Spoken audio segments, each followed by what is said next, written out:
Welcome to Fatherhood for the Rest of Us with Brandon Handley. Because you're already great at everything else, why not fatherhood too?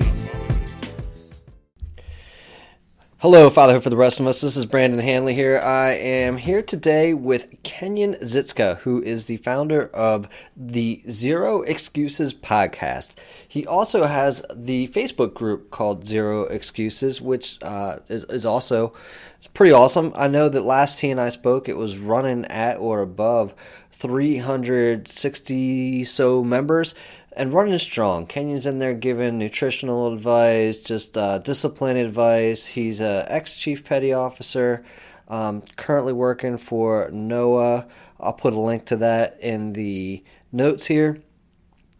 And I just enjoyed this conversation with him. We go through a lot of things such as nutrition, such as discipline. But some of the other things that we go through is what it's like to be a man in a relationship and doing all of the quote-unquote right things, and then still finding yourself not where you want to be, taking yourself to a hard place, making yourself need to take a really strong look at what you need to do, and are you in the right place or the wrong place?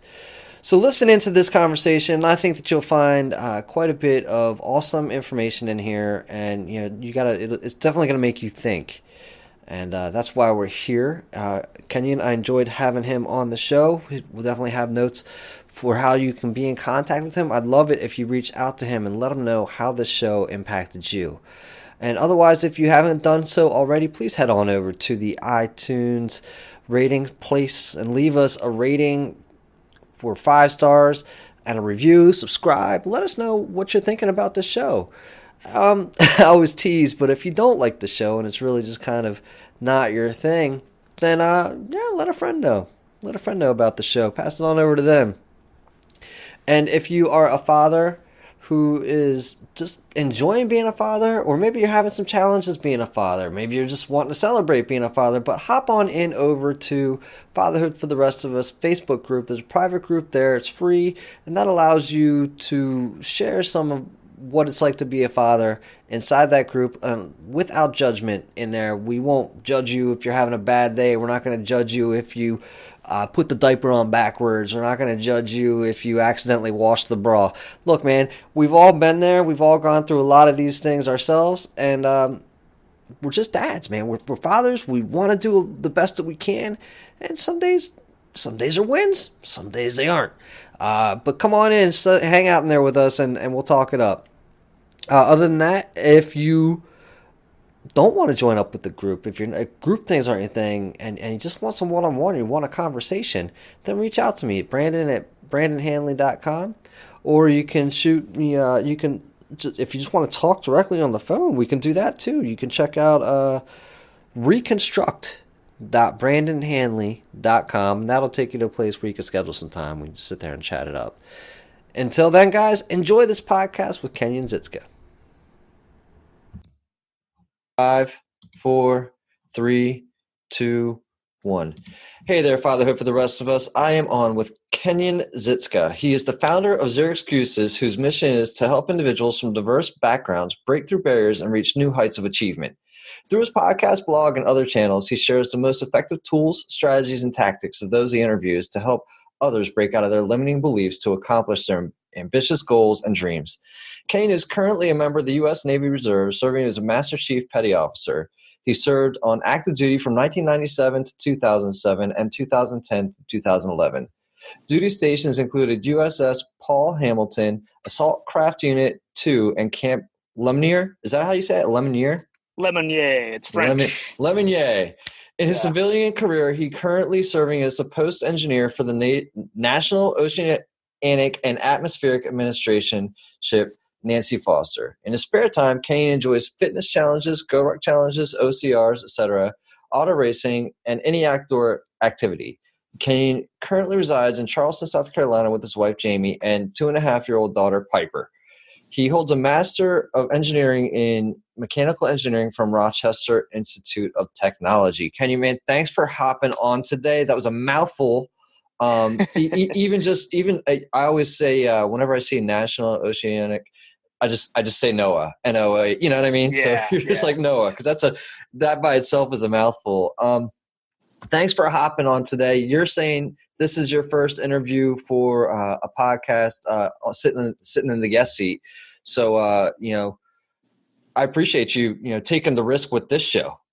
Yeah. Well, I appreciate you inviting me on. It's very humbling to be doing something like this, especially for the platform that you represent, and that's fatherhood for the rest of us. And it's something I struggle with being a new father recently, and I've really started to climb out of that hole in the past year or so, and that's why I wanted to start Zero Excuses, is to help people get out of whatever challenge they find themselves in, get them out of a rut, and move themselves forward towards their dreams and their goals in life. Because at the end of the day, we only have a finite amount of time left on this earth, and me personally, I want to live it to my fullest extent, and I want to help others do the same. Absolutely. That's awesome. And I can't agree more. Just, when you realize that you have that finite period of time, I wouldn't say you start to freak out, but you want to start to make it matter a little bit more than it has before. So before we even get rolling, let's just celebrate something going on in your life today. Something that you want to celebrate and share with others. What do you got? Oh man, there's just so much going on. I think pre-show I mentioned that I recently moved to Charleston, and this has kind of been this is the culmination of the work that I've been doing on myself.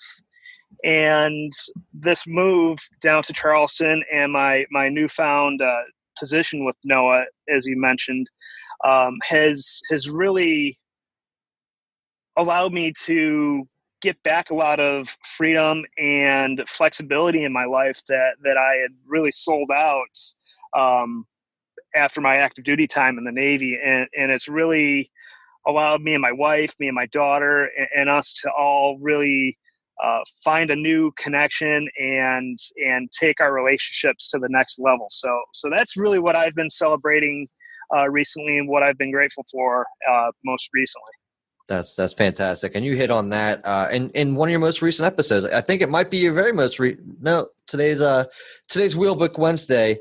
So your episode prior to that would have been one where you give a little bit more background on yourself, where you you're living life a little bit more intentionally now. And so that's awesome. That's awesome. Yeah. Now you've got this blog, which you started out with. And one of the first things you started out with on the blog that I want to hit on is ethos.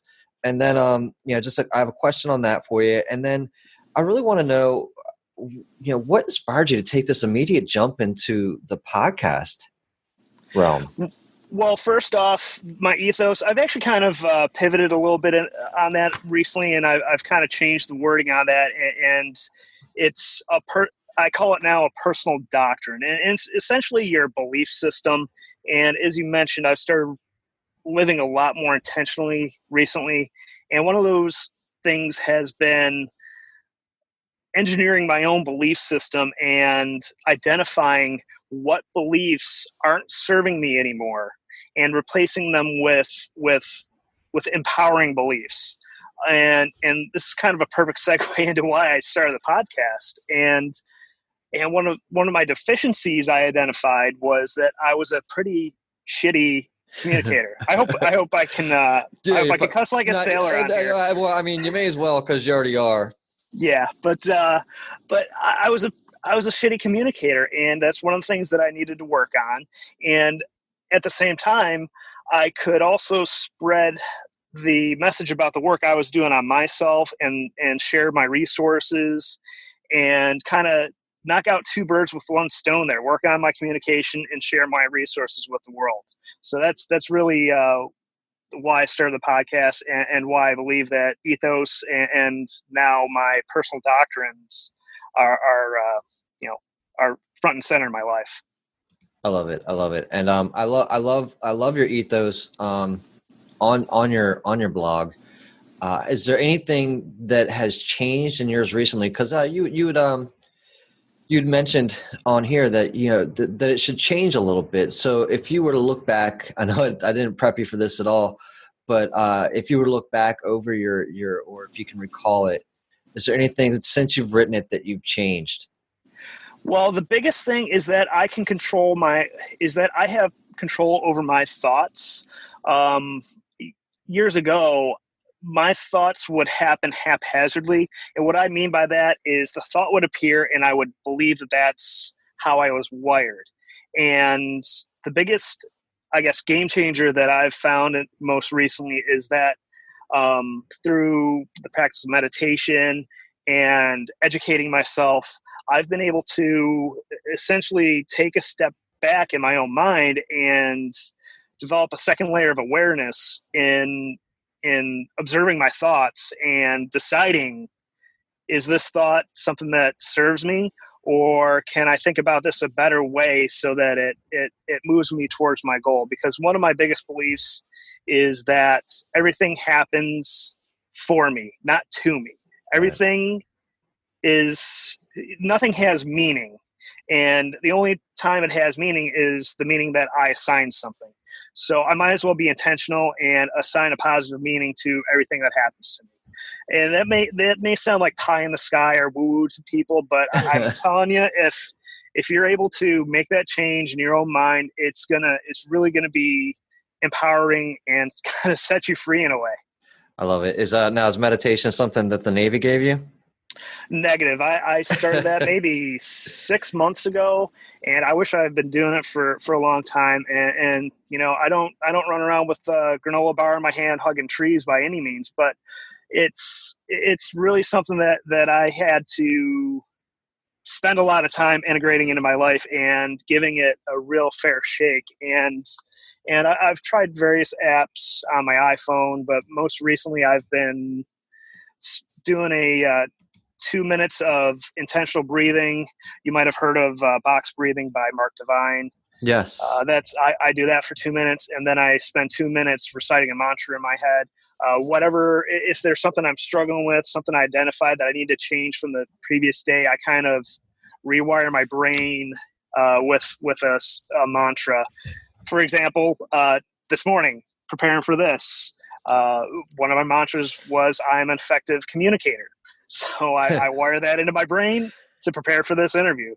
And then the last 2 minutes, I just spend visualizing. I'm big on having a vision as a way to instill discipline into your life. So as part of my morning routine, I review my vision and I visualize a portion of that vision, so that I keep that fresh in my mind, and it is never far from my mind. I got it. What was today's visualization? Today was just hanging out on the beach in Charleston here. I mean, that's one of the reasons why we moved down here, but just having a good time with my wife and daughter, and my mom's coming down this weekend, and I want to show her a good time. So that's what I was thinking about. I got you. And let's talk about the title of your podcast and your website, Zero Xcuses. How was that? How did that come about? Well, it's kind of this story kind of has two sides of the coin here.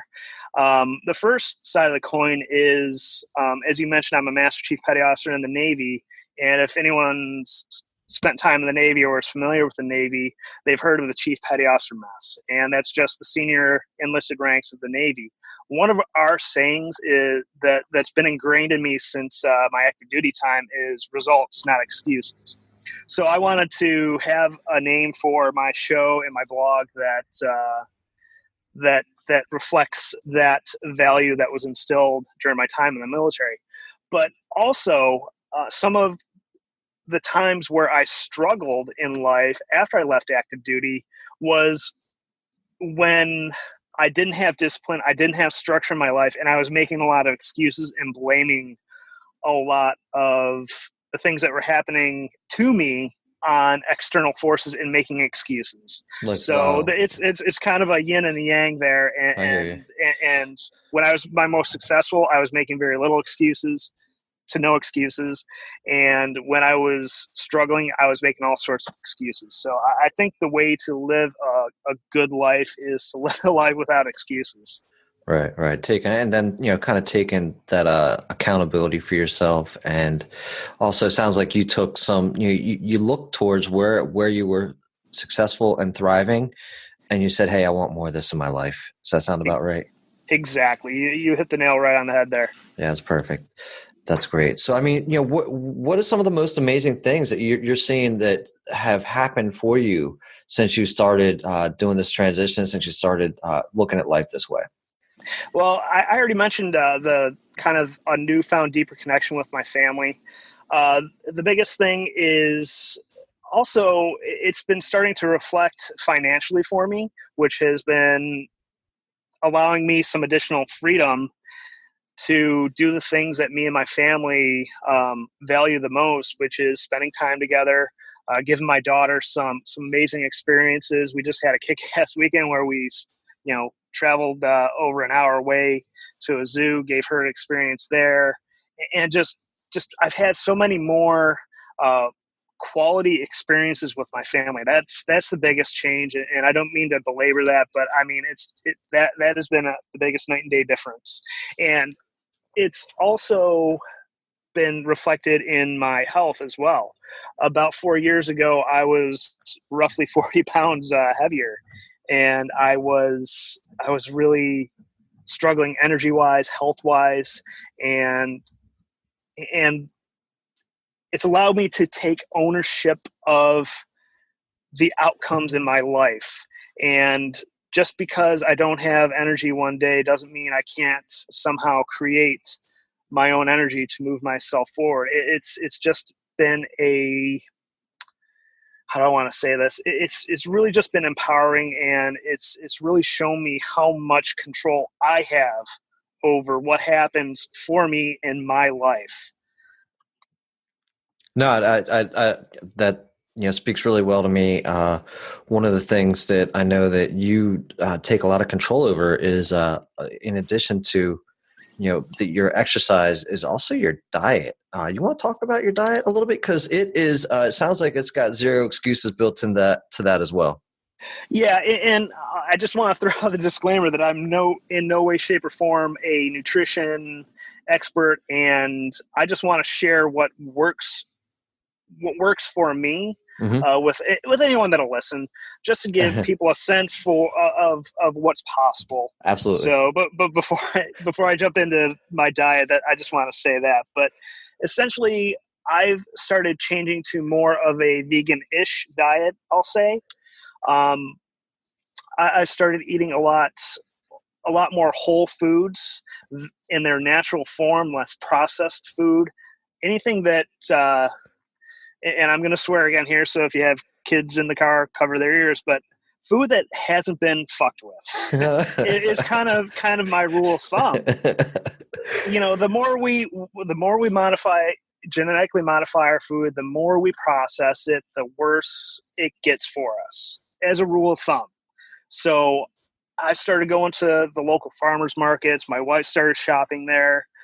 We're starting to reduce the amount of red meat that's in our diet, shifting to more grass-fed meats when we do eat meats, or game meats such as elk or venison, because what our food eats affects our health too. So if we're having meats that are sourcing our meats from animals that are grazing naturally, or not eating a lot of the grains and the stuff that we're being told now might cause inflammation, that stuff ends up in our bloodstream too. Not quite to the same extent if we were to eat that stuff directly, but quality in equals quality out is kind of my mantra there. No, I love it.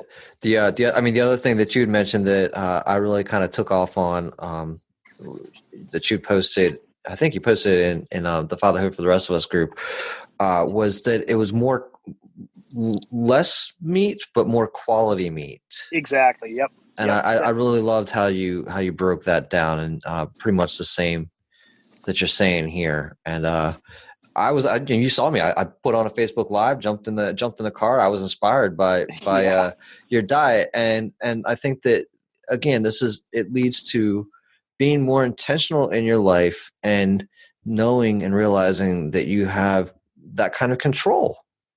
Yeah, and to add on to that, and taking a step back more broadly, we've been kind of, I hate to use the word brainwashed, but we've almost been brainwashed in a way to believe that we should eat a certain way.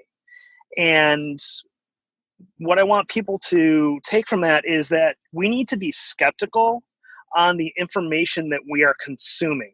Just because the American Dairy Association says that we are supposed to eat or drink a certain amount of milk, or eat a certain amount of eggs, or eat a certain type of beef, doesn't mean that that is good for me.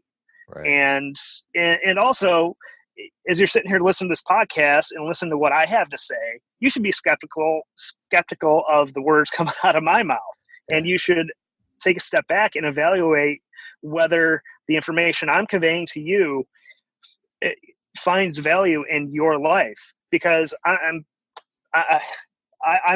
not gonna fake myself out and think that everything that I say is the way the world should think. So my point is what's that? Why not? I mean, because seriously, let's look at how it's showing up for you, right? I mean, are your energy levels higher? Do you feel cleaner? Do you feel leaner? That sort of thing through your diet.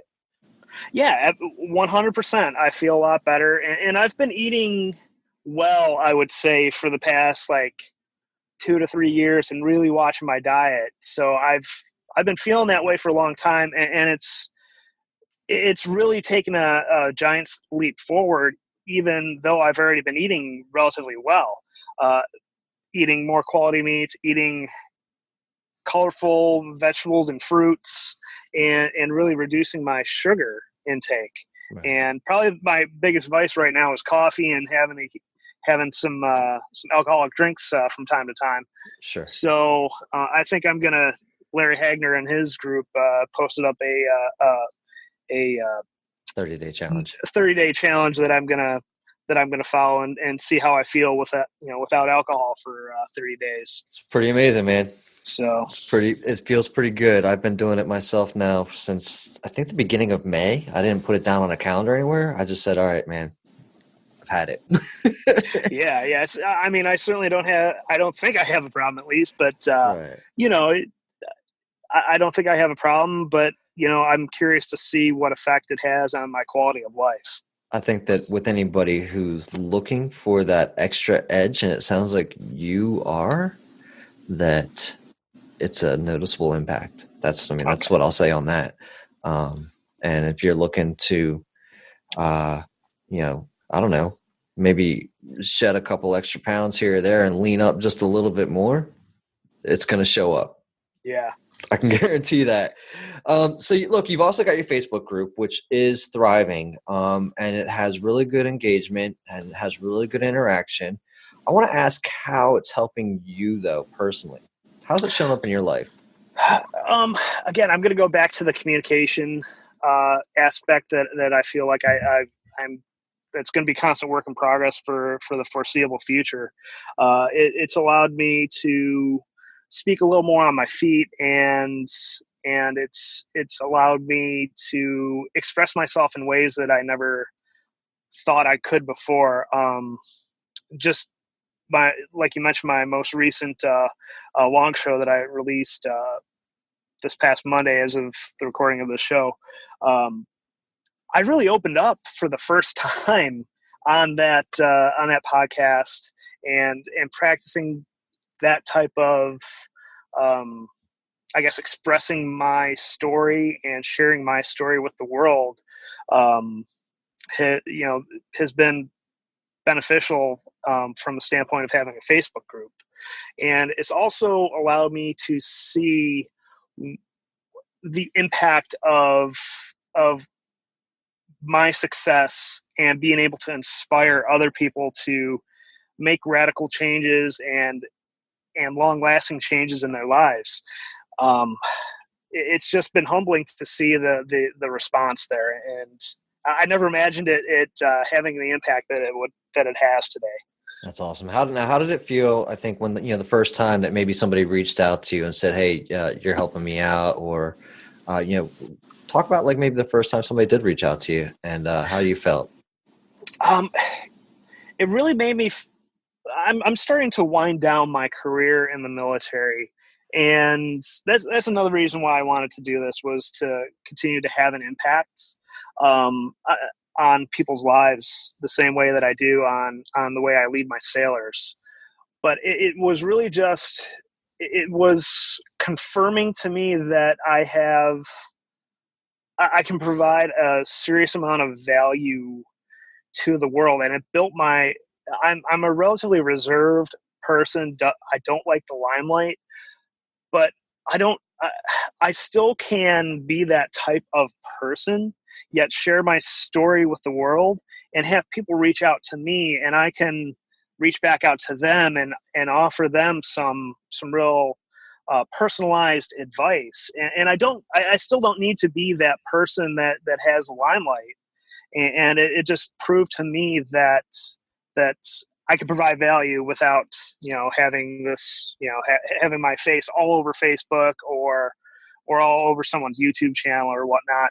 Right. So I hope people understand what I'm trying to convey there. No, it's good. I mean, you're still able to get out there and provide you're able to extend like your leadership, which it sounds like you're going to miss a little bit, right? Yeah, absolutely. From being and you're still able to provide that for others who are seeking it. And I think that's what shows up in these groups is people like yourself who have gone out there, who are trying to improve themselves and are looking for groups that support that.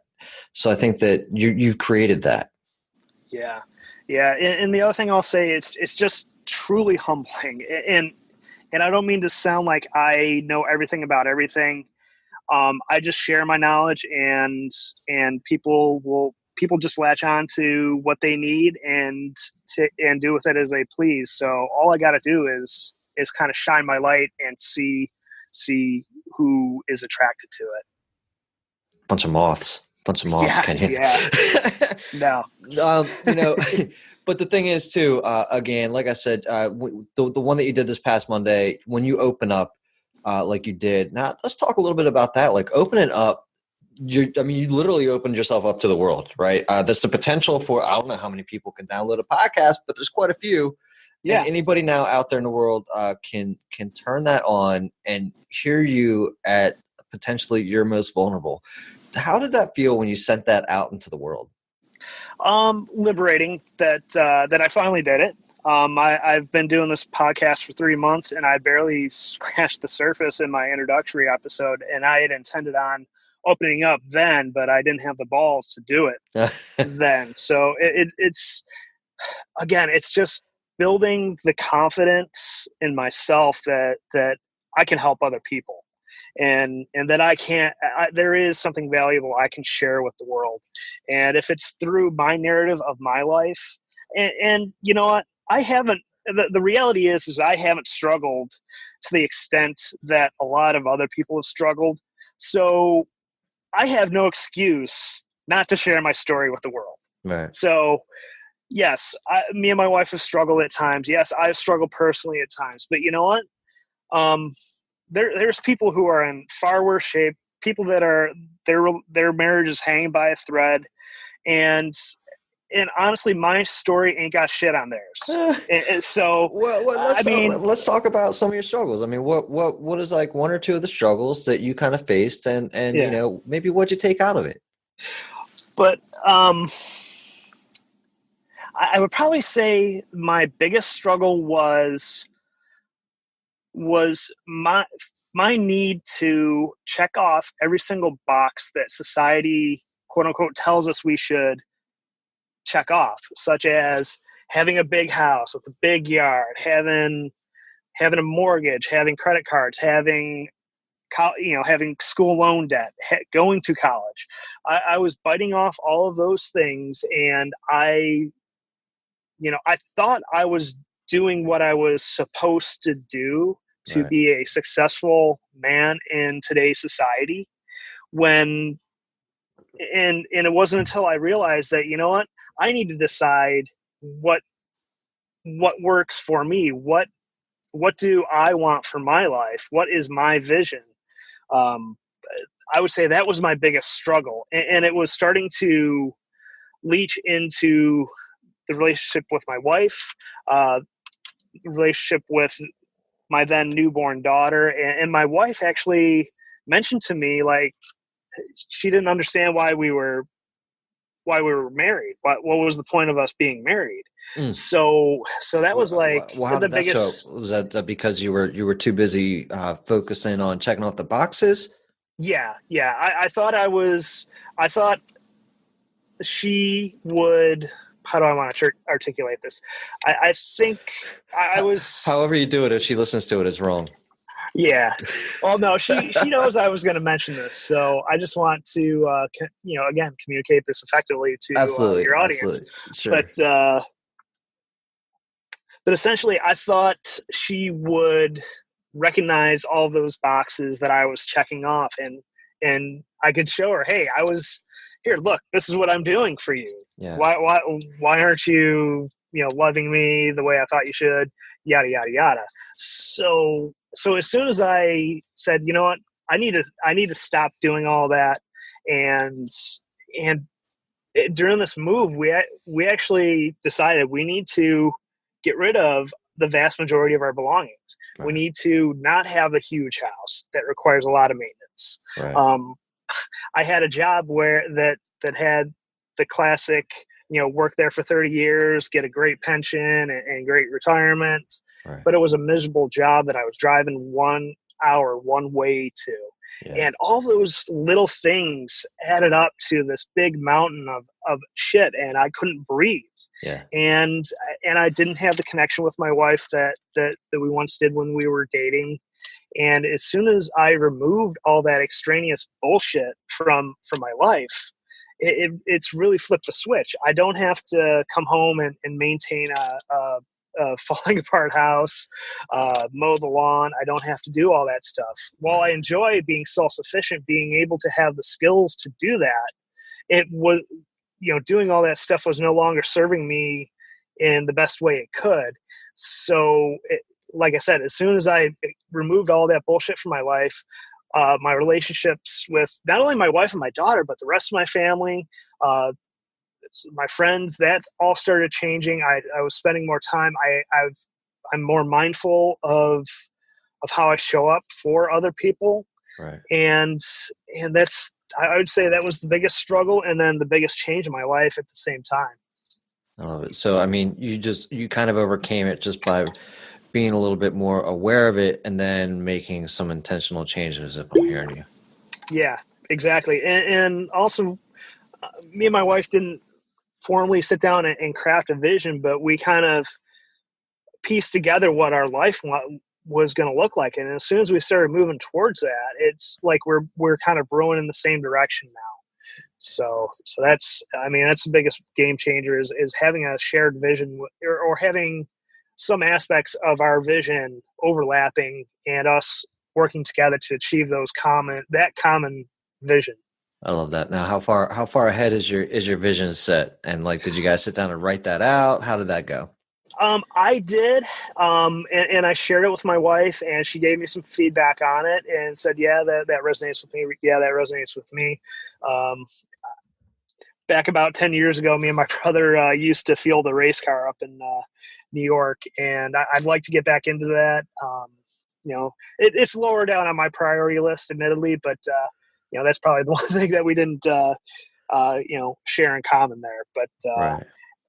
Having the time and the freedom, and basically me having reign over my time and being able to decide exactly what I do with my time was the number one thing that me and her shared in common, because the more that I am around my wife and my daughter, the better.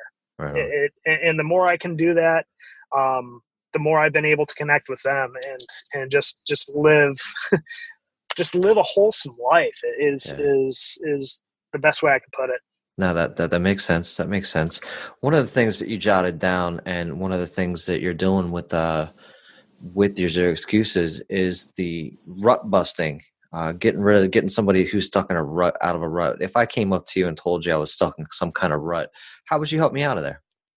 First step is having a vision, and having a vision.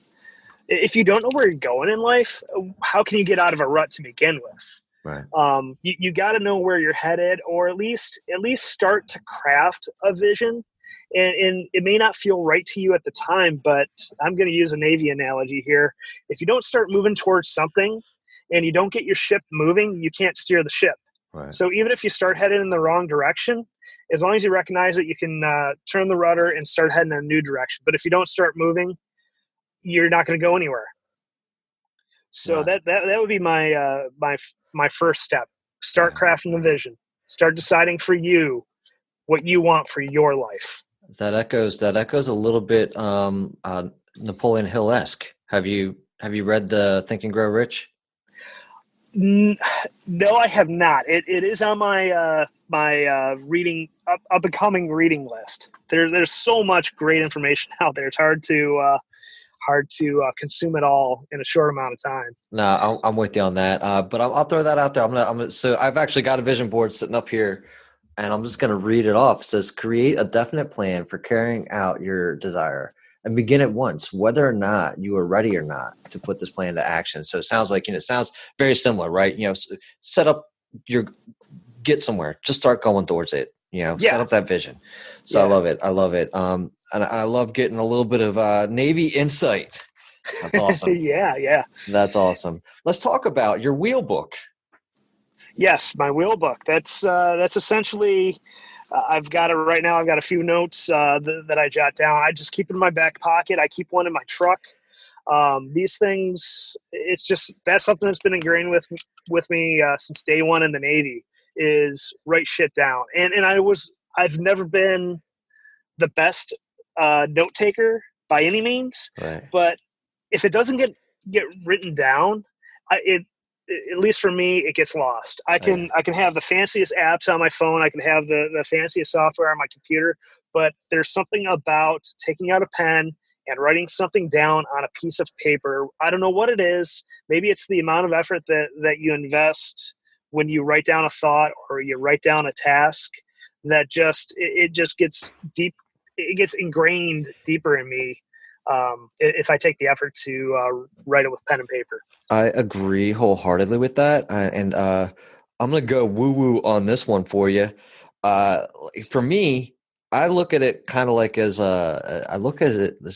you're kind of like the cosmic record player, right? It's like you're putting your needle down and you're writing this little record, or you're playing this record out in front of you. And it's not only that, it's the actual physicality of it. You cannot write in that space at that time in that ever again. You'll never be able to do that again. You'll never be able to write down whatever you just wrote down in that same manner on that space ever again. So it's almost like it's indefinite. What is it? Is it indefinite? Forever. It's forever written down, and you're not going to get that from your phone. When you pick up your phone and you type in a message on it, your brain's only going to remember you picking up the phone. It's probably barely going to remember you writing it down. That physical. So that's, to me, I've never done the research on that, but I'm like 99% sure I'm right on this one. Yeah, maybe we can do a collaborative research project on this, because I'm curious too. Yeah. But that carries over in other aspects of the systems and habits that I have for myself. I'm big on taking a few minutes the night before and planning out your day.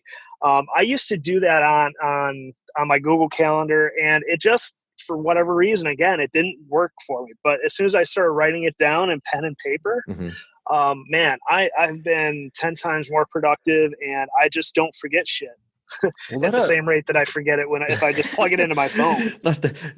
The forget rate is down. So when you talk about, and I love that too. I'm a big fan of.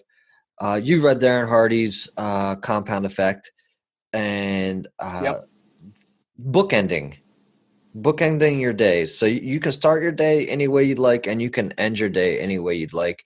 And it sounds like you're maybe implementing that a little bit. And the one thing that when you write down the night before, are you writing down in a schedule, or are you writing down like kind of a list of things you want to accomplish the next day? How does that look if you're writing it down in the wheel book? Well, my wheel book isn't necessarily my schedule. My wheel book simply is what I have at the ready when a thought or I think about something that I want to accomplish. I write it down there, and Okay. then I take out my wheel book and during my I call it the plan of the day. Okay. That's another Navy term that I've carried into my civilian life here. But I take out my wheel book. I look at my thoughts for the day. If I've written something down in there that I need to accomplish the next day, or I need to carry something forward from today into tomorrow, that's when I whip out the wheel book and put that into my schedule for the next day.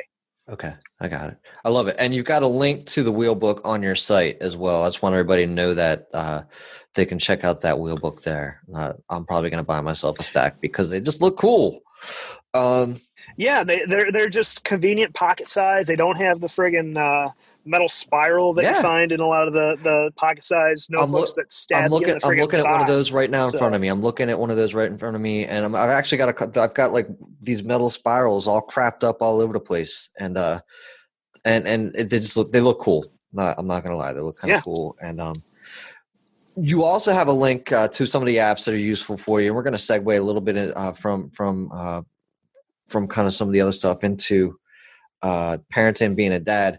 But part of that segue includes Headspace was listed up there. I know you talked a little bit about your box breathing, the mantra, and the visualization. I love Headspace. So this is something you and I have a little bit in common, and like it blows my mind, that app. You want to talk a little bit about like how you used it and how it's showing up as a father? well, like I said, I've transitioned into kind of a three-part meditation recently. But Headspace, I highly recommend if you're curious about meditation and you need some help in getting started into meditation. There's also Calm and a couple other apps out there. So if you don't like Headspace, you could try another other apps out there. But Headspace was really instrumental in just getting me started. And they have a lot of different. They call them packs, I believe. Yeah. So there's focus. There's a sleeping, wind down for the day, and there's even stuff for kids in there. And even though I don't use Headspace anymore, I still subscribe because I'd like to get my daughter, introduce my daughter to it at some point here in the near future. I don't That's know right. what the appropriate age is I think they've to got them start down to that, like but age 3 on there. I play it for my boys. I play the sleep one. I play all the ones for kids for my boys, and it shows up. It definitely shows up. And but let's talk about, so let's just meditation in general. Then you said about a little over a year and a half ago or so, um, life was shitty. And meditation, I'm assuming, helped out a little bit in creating the better life that you're with now. yeah, absolutely. I think I mentioned this before too, but the biggest change in me is that second layer of awareness that I've developed through meditation Right. and observing my thoughts. I call it my observer. It's part of my mind now, but I'm able to observe my thoughts and not react to my thoughts, but respond to my thoughts. Right. And what I mean by that is that a lot of us I think, don't take care of our minds the way we do our muscles in our body. And meditation is one of the key exercises for the brain and our minds. So now I am able to observe my thought, comprehend what that thought um, means or could possibly mean to me, and either morph that thought into something more useful, or say, yes, this thought is appropriate for the situation I'm in right now, Right. and move forward with that thought. So that's really the number one thing that I've been able to extract from meditation. No, I love that. It definitely helps out a lot, and you can, I guess, you can be a little bit more objective about your thoughts, right? And be like, wait a second, that's not real, right? Yeah. And because you can easily fake yourself out if you're not taking a little bit of time just to get your head right. Exactly. So, And I'm really starting to come to the belief that I think this is something that we need to teach our kids, because you look at the rate at which, and I'm no mental health expert. I'm going to put that disclaimer out there too, but you look at the rate at which people are medicated for mental health issues. I'm starting to wonder if some cases can't be helped also, or perhaps even solely with meditation and mindfulness training. hey, I don't see why not. And I think there's plenty of information out there that says you're on the right track. Yeah, absolutely. So let's talk a little bit about what was your relationship with your father? Like, what kind of upbringing did you have? I would say it was pretty typical blue collar American, safe, nothing remarkable, I would say, in terms of struggles or anything bad happening to our family. Unfortunately, I did lose my father in year 2000 to leukemia. But I was well into my Navy career, and I was fortunate enough to have a very, very good network and support structure within the Navy that kind of picked me up and helped me through that point in time. But I would, my upbringing was very average, very safe, and I'm, I don't regret my upbringing by any means. However, I think that safety also didn't expose me to any adversity. So when I got out of the military, I think I didn't have that adversity coping mechanism for myself outside of the military developed yet. So when things got shitty, they got shittier just because you couldn't help it out. Right. I didn't know how to deal with personal adversity in my personal life. Gotcha. Hey, that's actually really that's really kind of a keen insight, right? As we as parents try to provide the safest upbringing for our children, because well, not only are they expensive, but we love them too, right? And we don't want to see anything happen to them. But what you're pointing out here is, I think, how would you recommend putting adversity in for a child, right? How do you put that out there? What is the adversity? I'm still kind of struggling with how this looks for my daughter, to be completely honest. But one of the things that I'm extracting out of my time in the military is that when we train, we put ourselves in the most difficult situations where it is safe to fail. So, this is not a free pass to just fail at everything by any means. Right. But some of our biggest learning experiences have been when we don't execute properly, or we're thrown in an impossible situation that we can't deal with. We're put in stressful situations in the military. So I think the key is to recognize when it's an appropriate time for our kids or when it's appropriate time to allow them to fail, allow them to fall down. You look at toddlers, how many times they fall down and get themselves back up when they're learning to walk. Right. We don't follow our kids around with a cushion mat when they're doing that. So I think as a father, I think for me, it's going to be recognizing when the failure is a lack of honest effort on my daughter's part, Sure. versus I think you need to praise the effort rather than the outcome or the result. So I think that's the key for me. And the jury's still out. How that's playing out for me at this point.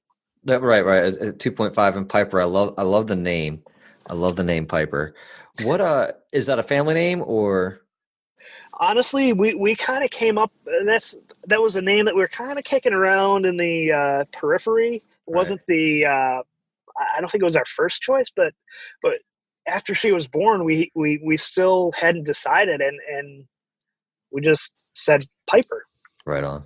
And it just came to us that was the name, and it turns out her middle name, her middle initial is A, and PAZ in Spanish, I believe, is I think it's peace or something like that. Oh. So that kind of worked out that pretty cool. She's a real gentle. It turns out she's real gentle, and she's got a real giving heart. I love it. What would you say then? So what would you say it's like being a father? Entering into fatherhood after being in the military, and you're a little bit older as a dad. And how does that make you feel? I mean, it's been much more rewarding than I could have ever expected it to be. I mean, my wife sends me pictures of her every day via text. Yesterday, they went to the local aquarium here, and they had a hurricane simulator, and it was just her having this just grin on her face, and just seeing her smile and hearing her laugh is the most rewarding. One of the most rewarding experiences I've ever had as a human being on this earth, and just seeing joy and laughter, and it makes all of the frustrating situations as a father well worth the time and effort. Right. When it's almost like you didn't even know you had a heart until you had a child. Oh yeah, I mean it's when we were expecting, and I would play out all of these. She'd be up crying all night. She'd need her diaper changed constantly. It kind of made me feel like a bit of a dick for thinking that way while we were expecting, and it's been more rewarding than I could ever have imagined. Not that none of that stuff doesn't happen though. Having to get up overnight and change into diapers and all that stuff. But yeah, but the joy. The bottom line is the joys outweigh the frustrations. So that's probably been the biggest surprise, I guess. Oh, that's cool. That's cool. What would you say? Have you figured out any dad hacks yet? That's something that maybe you wish you would have known before you had the baby that you know now. I wish I would have started meditating a lot sooner. Okay. It goes back to being able to control my thoughts. Like, is it a bad thing that my daughter is struggling with a certain situation? Right. No, it's not. She's learning. She's growing. She should feel frustration, and that should drive her to learn at a faster rate, or change her tactic, or do something for herself. Right. To change that frustration, and being there to coach her along in that, is another thing that I've been able to just show up in my daughter's life, a more wholesome person, and being able to not get frustrated through meditation. Is like, okay, take a step back. What does this really mean right now? Right. And I wish it would have made those first few months as a father maybe a little bit easier.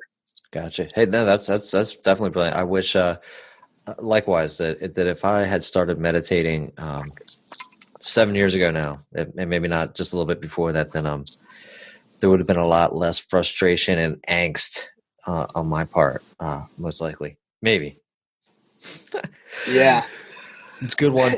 And probably the other thing I would say is that I wish that someone would have, everyone says that their child is the light of their life. Mm-hmm. I wish I would have taken the time to ask someone, unpack that for me. What does that really mean? Because what I see, what I was observing before I became a father was, all the times that people have to deal with a crying child and changing diapers. I wish someone would, all that stuff stands out. Our brains are wired to look for danger or look for the stressful situations. Right. So I wish I would have taken the time to really, I guess, interview some fathers and really get the dirty details about what it really is to be a father. I wish I would have taken a little more time to know what it really means to be a father. That's a great insight. Absolutely. Books on your reading list, real quick there. You're reading Carol Dweck's Mindset book. Have you finished that? No, I'm about 100 pages in. It's and I'm also simultaneously reading Awaken the Giant Within by Tony Robbins. So this is the first time I'm trying to read two books at once, and it's not working out. So I think I've got to change my tactic there. Right on. Well, I just want to ask you a quick question. I am a huge fan of the Carol Dweck book. Can you tell me like how that's, even though you're only 100 pages in, how that's impacting your parenting style? Just that we're not static in where we stand in life, and that the only time that we're not growing is when we get put 6 feet underground. So the day that I stop growing is the day I die. So what I want to instill in my daughter is that, hey, you might not be good at something right now, but you can acquire the skills and the experience and the knowledge necessary to be good at something. Right. Well, I mean, that actually kind of lends into the next spot here, the importance of continuous learning. What would you tell the audience, the importance of continuously learning as a father? Just that times and what your daughter or what your daughter needs changes as they grow older. So you have to gain the knowledge and the experience necessary to adjust as they grow. And that there's always going to be new things. There's going to be new technologies. And in today's day and age, things change so fast. You have to learn at an appropriately fast rate. So, I've just discovered the speed up the podcast button on my iPhone. I've been listening to everyone in chipmunk mode going at 2x. So and you also have to be very intentional about that. And it goes back to being mindful about your skill gaps. And that's one thing that I do when I journal at night is like, okay, what skills do I need to hone to overcome the challenges that I experienced today? And if you're listening to my podcast and you don't make any excuses and you don't make any excuses for yourself, that's probably not a good podcast to listen to. You need to evaluate, okay, where am I deficient in my skills or my knowledge that's holding me up from reaching my goals? And you need to consume the content that's appropriate towards reaching your goals. Right. Just be intentional about what you're learning too. Right. No. And listen, that's a huge valid point. Because just because you're listening to podcasts or ingesting materials doesn't mean that you should be, because that can be distracting from what you're trying to actually accomplish. Yeah, just because you like someone doesn't mean you should always listen to their podcast and listen to every single one of their podcasts. You need to be intentional about, is this going to be the most valuable use of my time right now? If you're listening to my podcast, then yes is the answer. Yeah.